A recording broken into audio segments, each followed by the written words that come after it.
How you doing? Good. This is a decent amount of people on a Saturday afternoon. All right, let's jump into it. So I've written a few articles about how the banking system in the U.S. and a few other countries is pretty much fucked, and the crucible this time are these smaller U.S. banks that have been failing. Can you want to walk us through that, like from your perspective as somebody who's studied the money markets quite in depth and written about them? Well, I mean, the problem of small U.S. banks is, small U.S. banks specific. I think this is basically an episode where the large banks are largely insulated from the problems because they are experienced in terms of managing interest rate risk. They are experienced in managing duration risk, which is just fancy for being ready for a rising interest rate environment. Some of the smaller banks that got into trouble were obviously not as well versed in these. SVB would be one example where I think it was kind of like a perfect storm. Anybody who lived through the great financial crisis and remembers the hedge funds that Bear Stearns used to run, I forget what their names were, but they were basically the most complicated and levered assets on the asset side, and then on the other side they had the shortest liabilities. I mean, SVB was an example where the liability structure was unfortunate because they banked for a bunch of venture capital and tech investors. And if you were to look for one asset class that imploded after interest rates started to go higher, was the long duration growth stocks, right, and the whole tech universe. So the investor base has a liquidity problem. It's pulling it away from the bank that they mostly bank with. And then on the other side, SVB had a lot of venture capital loans and also a lot of long duration securities which fell in value because they didn't really know how to hedge those risks. So the asset side went bad and the liability side went bad, and so lesson learned. First Republic was a different story. I guess, we all read the stories about them making interest-only loans. Yeah, I had a friend who was telling me that him and his boys, they bought a Hamptons house. Yes. And they were like, the bank was like, yo, no money down. He was like, really? And interest only for however many years? He's like, sign me the fuck up. Yeah. Well, a friend. You must be retarded to give me this thing. A friend texted me that when I got my mortgage from First Republic, I did not know, my friend didn't know what a good deal I'm getting. But the next time I told him the next time he gets a mortgage that's too good to be true, you should just short the bank stock that gave it to you, and maybe it's going to pay itself out fast. But yeah, so it's basically lessons in not being able to run interest rate risk, not being able to not knowing how to make a loan that actually is going to be weathering a rising interest rate storm, and so that's what that is about. I think it's also very important to point out that the response that the Fed had has been quite impressive. I have never seen a Fed that is this proactive in keeping a crisis from happening. I mean, it's. So do you think that the Bank Term Funding Program actually has addressed the root problem, or sort of half of it? It's only treasuries and MBS. It's only treasuries and MBS. Commercial real estate or any of the other dog shit that they have on their balance sheet. Exactly. It addresses half the problem. And I think it's more like a kind of foaming the runway for any of the large banks that might be having problems down the road. But it's a facility that exists. It's extremely generous. I mean, it basically tells you that whatever mortgages you have underwater in treasuries, just please pledge it at par. So that's it's quite generous. And then of course there's this other lending that's done to the FDIC and then from the FDIC to the troubled institutions that's kind of keeping things in peace. But again, I think there is a playbook to manage these case-by-case banking issues as they have come up and as they will probably continue to come up. And so, the system is fine, so to speak. So you wouldn't be in the school of thought where we kind of had this lull period where a few banks went bust, some equity holders got wiped out, markets kind of treading water a bit. Then come the fall after debt ceiling and a bunch of treasury instruments, shit just really goes fucked up. Mm-hmm. Well, prices are going to get pushed around, but there's a ton of cash in the system. I mean, the way I explain this to people is there is this facility at the Fed called the reverse repo facility. It has $2 trillion of cash in it. which is basically the system's cash under the mattress. You know, that $2 trillion is money that is not bid for by any financial institution. No bank wants it, no dealer wants it, nobody wants it. It's just parked by the money funds at the Fed. So if the bill issuance comes, and if, you know, coupons, you know, need to get funded after auctions or whatever dollar needs the world has, I mean, the money is there. Just please bid for it and mobilize it. So it's just very hard to see the way, ways in which the system would kind of. So do you think that the reaction of gold and Bitcoin to some extent, seeing through this bank term funding program as, you know, highly inflationary, if they have to really put all these bonds to the Fed to refinance, do you think ultimately they are backdoor expanding their balance sheet, but not in a way that we would consider QE or, you know, the traditional programs that we're all used to now? Yeah, I mean, look, you know, my view has been that you know, QE will have to get restarted. We are just that. Why do you think that? Why? Well, because I mean, it's ultimately a government funding question, right? I mean, the government is going to have to get funded, and you know, depending on whether, you know, it's basically going to be a question of how much tolerance there is for Treasury yields to kind of cheapen relative to all the derivative curves. I mean, you know, I'm talking to a non-technical audience, so the Treasury OIS spread is what it is. So the swap spreads can't really get out of place, and so you know, the Fed is probably going to restart QE to keep a lid on Treasury yields. So some sort of like soft yield curve control, or something like that? Yes. I mean, we are in the anteroom of that, right? I mean, I like to say that everything in finance is a hierarchy, and you need to think about everything in terms of a spectrum.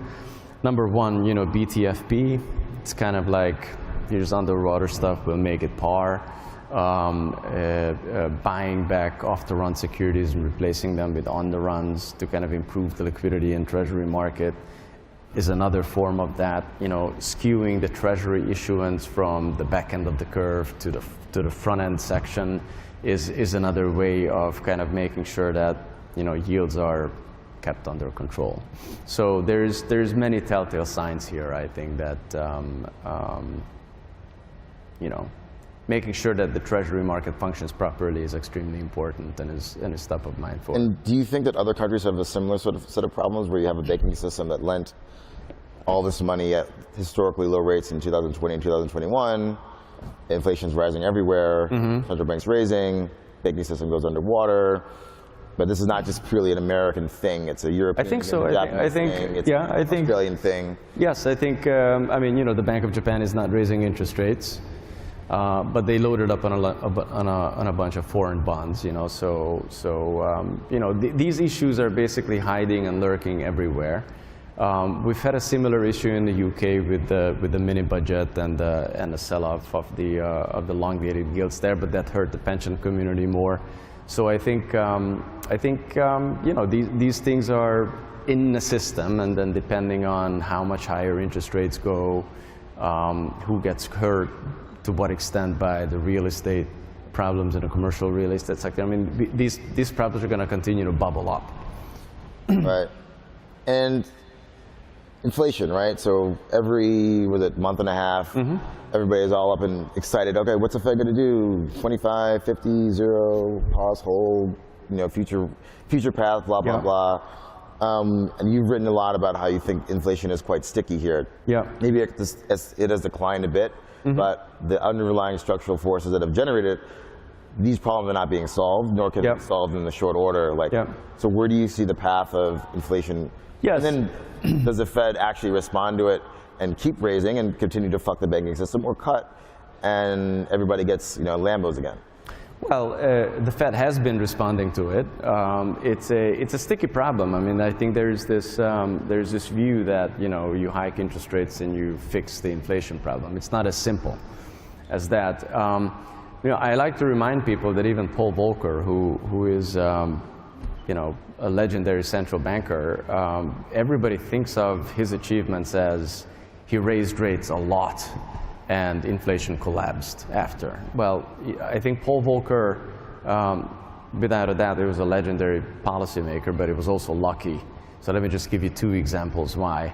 The first one is, the OPEC oil price shocks that happened in the early 70s that served up most of the inflation problems later on, they happened a decade before Paul Volcker came to the Fed to be the Fed chair. So over that decade, we've had a lot of investments in oil and gas exploration. So that's the period when the North Sea oil fields in the UK were developed. The Norwegian Sea was developed for oil fields. Texas was drilling, Canada was drilling. So there's a lot of supply that was coming online. And then by the time Volcker raised interest rates and the economy fell into a recession, there was a flood of new supply of oil and gas, and basically energy prices collapsed.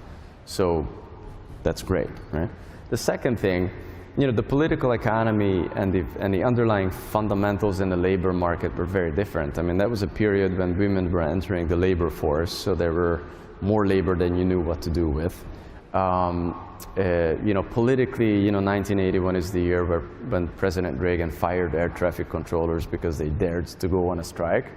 So, these are things also working in his favor, right? Because you have a recession, but there's a number of people coming into the labor force. The politicians don't like wage price indexation anymore. And today it's the exact opposite. I mean, we haven't invested in oil and gas for close to a decade, and that applies basically to every commodity imaginable. And digging for commodities is dirty. Geopolitics back then was probably, you had that flare up in the early 70s, but then it calmed down. Today it's just flaring up. And then the labor market is just fundamentally different because we have a labor shortage, especially in all the low-skilled workers that the service industry relies on. And politically, I think, kind of skewing the distribution from capital to labor is actually trending, so to speak. So, the inflation backdrop and the fundamentals when it comes to what is going to drive inflation going forward, this Fed is not as lucky as Paul Volcker used to be. But do you think that Powell knows that? Because obviously he's trying to be the modern day Yes. Paul Volcker, but the situation is. I think he's going to try very hard to bring things down. Again, I think he has an impossible job because again, there's a famous quote from Herodotus, which is that circumstances rule men. Men do not rule circumstances. You're just kind of parachuted into a situation and you got to deal with it. But I'd like to give him the benefit of the doubt that he's going to try his very best and keep things as tight as necessary. But again, that's kind of a question mark at the moment because we are about to pause Right. in terms of the interest rate hikes. And I think the Fed is always in this mode of trying to see, trying to It's tight in a forward sense because real interest rates are positive in a forward sense, but not in a spot sense. And so in a bit, we are always waiting for something to serve up an extra tightness to kind of get inflation down, and then real interest rates are going to be positive. So in your mental model of, say, the next 6-12 months is like Q3, Q4 is when the Fed actually starts cutting? And No, definitely no cuts. No cuts. A pause is not a cut. It's not an anti-room for a cut. It's just taking a breather to see how the system holds together given all the guardrails that we have put in place, BTFP and all these other things.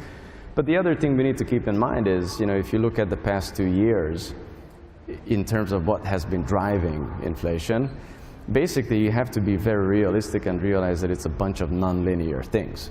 So the pandemic was a nonlinear thing. The response to the pandemic was a nonlinear thing. We overdid it. The war and geopolitics is a nonlinear thing. So to be basically, coming up in an inflation forecast and say that nothing nonlinear is going to happen over the next 12 to 24 months, I mean, it's a pretty big assumption. But I think the world is not a world in which nonlinear things won't happen. So I think there's a number of things that can push the Fed's hands if food prices or energy prices were to go through the roof. I mean, there's a number of investors. Do you think they could pause June maybe and then inflation ticks back up. Yeah, it's and possible. Then boom, Yes. 25 again. Yes, I mean the oil market is tight. You know, the oil market is going through this constant dance between recession fear, oil prices down. The oil market is tight, so maybe oil should go to 150. You know, that spot oil price that everybody is looking at, you know, that has no duration component to it, which means that it just tells you what it is today, what the price and demand for oil is for today. But if you look at the price of energy stocks, I mean, those things are through the roof, and they tell you the story, which is that oil is fundamentally tight because we have underinvested. You know, instead of drilling, we are buying back stocks. You know, shale has peaked. And demand is growing. It's not falling off a cliff. So, so that market is tight. It's getting caught up geopolitically. So can oil go from here to 150? Likely. If it does, what does it mean for the Fed? Nothing good, because they have to respond. Right, and you know, you've spent time at the Fed as a staffer. How do you, and I'm sure you keep in contact with some of your old colleagues who are still there, what's the view about Bitcoin at the Fed? Is it something that they wish never existed because it makes their job more complicated in terms of another asset outside the system that attracts attention? Obviously, it's very small in a relative scheme to the Treasury market, but yes. the price action seems to respond to lots of spending, yes. lots of printing. Well, let me answer that question this way. I think there is a fundamental. Let me rephrase the question this way. So I think there is a fundamentally different approach to digital currencies. Let's just put it that way in the East versus the West. I think when you think about Western central banks kind of thinking about CBDCs, like what is it we're trying to achieve with this? I think there's certainly an element to kind of bring in the crypto assets from the cold, and to kind of give the general public a digital alternative, because maybe what attracts them to crypto is the digital nature of it. Where in fact, that's one aspect, that the other aspect is one can be printed, the other cannot be printed, right? And so there is that aspect. Then there's, I think, also this digital currency envy in the West versus in terms of all the progress that the Eastern central banks and the Southern central banks have made in terms of digital currencies. I think there's a fundamental misreading of the situation, because central bank digital currencies in the East are about wholesale cross-border transactions, and kind of de-dollarizing the world and getting around this network of correspondent banks that the dollar system runs on. So, I mean, just to drill into that a bit more, so what you're saying is that the Eastern central banks are not offering they're not offering a direct account with them. It's not like you can go to PBOC as an individual and say, I want to bank with you, rather than bank at China or ICBC. Yes. Yeah, I think those central banks are very much thinking about digital currencies in a wholesale cross-border sense, which kind of brings the geopolitical aspect of this brings the geopolitical aspect into the whole CBDC discussion. But again, I think you have to look at the renminbi invoicing of commodities, de-dollarization, CBDCs, all through that lens. And do you think that the Fed or the Treasury recognizes that this is an issue, or there's like, we're number one, they account for what, 1 or 2% of global trade in aggregate. Nobody holds assets in renminbi or any other of these currencies, so we don't have anything to worry about? Or is it, no, this is something on the come up, we should be a little bit more cognizant of what's going on, and maybe it's going to affect our policy decisions? I think it's changing. I have never seen, well, not old enough to, I've never seen, but I've never read about instances in the past where, sizable, chunky countries basically at the same time try to use local currency in their bilateral trade, and bypassing some of the the euros and the dollars that we have always used. So I think there's a number of changes afoot here. I mean, over the past 12 months, I think the news flow about interlinking central banks to CBDCs, de-dollarization, the renminbi making a lot of headway in terms of gaining share in trade finance. I mean, over the past 12 months, the renminbi has gone from 1% of trade financing to 5% of trade financing volumes in 12 months. The euro's share is about 8%, but after 15, 20 years of existence. So, I think there's a number of changes happening that I think we need to keep an eye on, because it's all going to be at the expense of the dollar's share of commodity finance, trade finance, share of reserve assets, and so on and so forth. So then I guess, if the East or all the producer countries aren't recycling dollars into treasuries, what are they buying? And then number two, who's going to buy all the $2 trillion a year of treasury issuance? Well, that's going to have to happen? It's not that they are not recycling it into treasuries; they are going to be earning different currencies. Right. So I think that's very important. And let me just give you a very simple example. If you think about a large commodity trader, and we'll just use the commodity trading market because commodities are invoiced in dollars. The way that system works is a commodity trader goes to a bank, draws on a credit line to lease a ship, draws on that credit line again to fill up the ship, draws on the credit line again to finance the guy they're going to ship the oil to. And so there's this beautifully simple mechanics about this. Every time the bank makes a loan, it creates a deposit, and then it goes to the guy who sells the oil. They sell it to the local central bank. The local central bank shows up at a Treasury auction, and so that's the way the machinery works. If that's all in dollars, it all goes to Treasury auctions. If it is in a different currency, well, half of it is in dollars, half of it is in a different currency. That different currency is going to get recycled this way. Fewer dollars are going to get recycled that way. So that is going to give rise to a problem, which is that, borrowing needs are like this, but the money to kind of fund it and show up at every auction, that's not going to get created to the extent it used to be, because there's some leakage to renminbi and rupees and other currencies. And so ultimately, the Fed is the solution. The government needs to be funded. So there's a way to do that, which is QE. Money printing. Another way of doing it is, you can enlist the banking system, write the rules such that, you need to take down treasuries and create deposits as you do that. And so, but I think the end lesson is that it's probably going to be a more domestically underwritten, treasury issuance as opposed to globally underwritten treasuries. So then I guess, would you say that treasuries are probably going to likely continue to lose purchasing power in respect of energy, and something like Bitcoin or other outside money, as you called it, will maintain their purchasing power in energy terms? I think so. I mean, I think that's ultimately the key question. I mean, I'd like to frame it this way, that money, as we think about it, it has four prices. There is par, there is interest, there is foreign exchange, and then there's the price level. These are very simple concepts. Par is, if you have money in a bank, when you take it out, a dollar is a dollar. Interest is just money today versus money tomorrow. Foreign exchange is, the dollar versus the renminbi versus the euro versus Bitcoin. And the price level is what a unit of money buys in terms of commodities, the price of oil, all these things. So, people like to kind of evaluate the dollar just based on the exchange rate, because you hear dollar, you think about an exchange rate. But in fact, there's all these four aspects to it.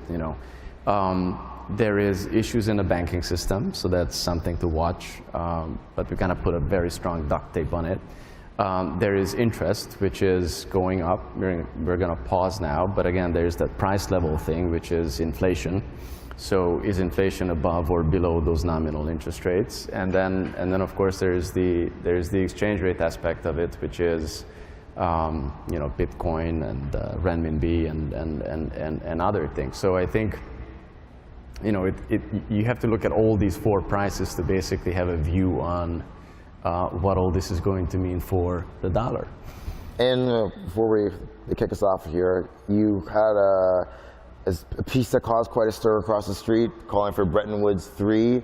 And I think at the end of the piece, you mentioned something like Bitcoin could probably be a solution to this. So first question, do you own any Bitcoin? And then second question, do you actually think it solves some of these problems that you brought up and have been bringing up in your subsequent Yes, pieces? I don't own any. I mean, my first interaction with the Bitcoin community was that piece. You just kind of threw that comment out. That, and then, you know, very interestingly, you know, people from this community started to email me. Like, well, you know, it's very interesting, this outside money and energy and gold and all that. And so that's like Bitcoin. I'm like, well, it's interesting. And so, you know, So would you buy some now? You've been writing a lot about commodities and... No, I'm observing it. You know, I'm observing it. I don't like to dabble in things that I don't understand well. I mean, the one thing I will say about Bitcoin is that, you know, money, if you will, is something that's either a purely public or a public-private partnership. So when I look at Bitcoin, it's a purely private initiative, right? And so it's clearly lacking a state link. But then again, you know, things are evolving. I mean, there's a number of countries that have adopted Bitcoin as a legal tender, and so, you know, things are definitely in flux there. I mean, there's institutional investors and advisors that are basically making the case that FX reserve managers should put at least 1% of their reserves into Bitcoin. You think the Fed would ever put any money in Bitcoin? I'm sorry? You think the Fed would ever put any of its balance sheet into Bitcoin? I don't think so. No. But you know, I mean, I think these are all kind of things on the margin. And it's just very interesting to see which way things are going to go. But again, to emphasize, it's a purely private something, and it's looking for that state link. And you know, you know, any book you read about monetary history, you will see that money is, again, it's either a purely public or a public-private partnership, but it seldom ever stays purely private. All right. Thank you very much. And please let us know when you decide to stop being observing and come into the fold of the enlightened.